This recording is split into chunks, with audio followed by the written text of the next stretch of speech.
we're trying a new angle, so Yes. my face isn't shading his face.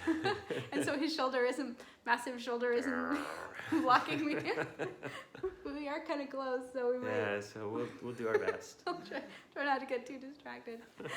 Okay. Robot, I'll start.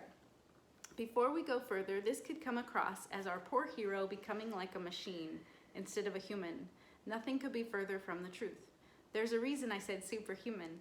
As the hero becomes more comfortable with owning the joystick and dealing with the signals as input, the signals are no longer threatening, and the subconscious also shifts more into sync. When this happens, the hero will become more aware of the input, not less. Okay. A shoulder to cry on. It's similar to what happens when a person goes from being overstressed and unavailable emotionally to being centered and available to support others. When the hero owns their power, they can ramp up their sensory perception since the signals are there to inform, not take control. Is that yours? Yep. As our hero learns to fly, they will be eliminating threats, reducing stress, feeling better, and they will become superhuman in their ability to follow their dreams and to connect with and support others. Yeah. Okay. So when we're talking about the question, would they become a robot? And then when we say no, it's not the case, and then when the hero becomes more aware of their input, not less.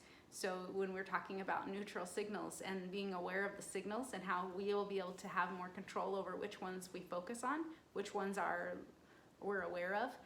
Some people would say, well, if you don't pay attention to your signals, you might be like a robot where you don't have feelings, you're not human.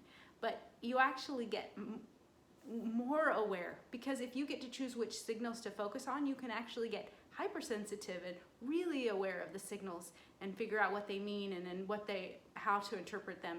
And so when you get more and more input in the ways that you use to further your goals and directions, it makes you more capable, like a superhuman.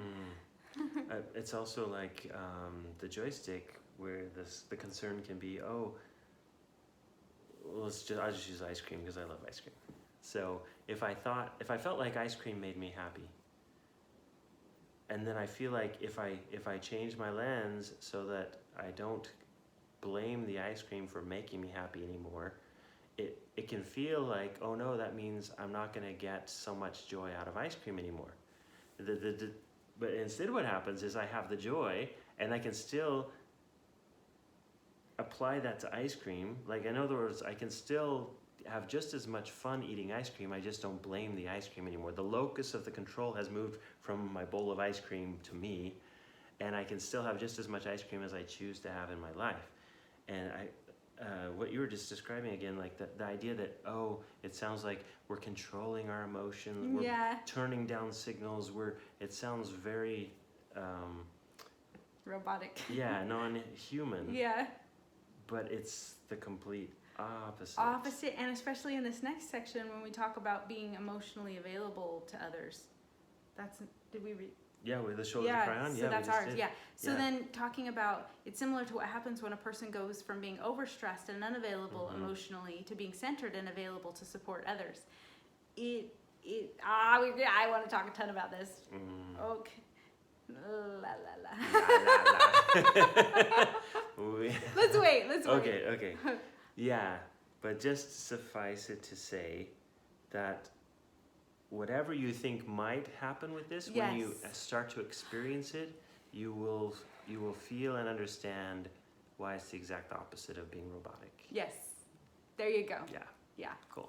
Awesome. Okay. All right. Cool. 4 minutes, 19, 20.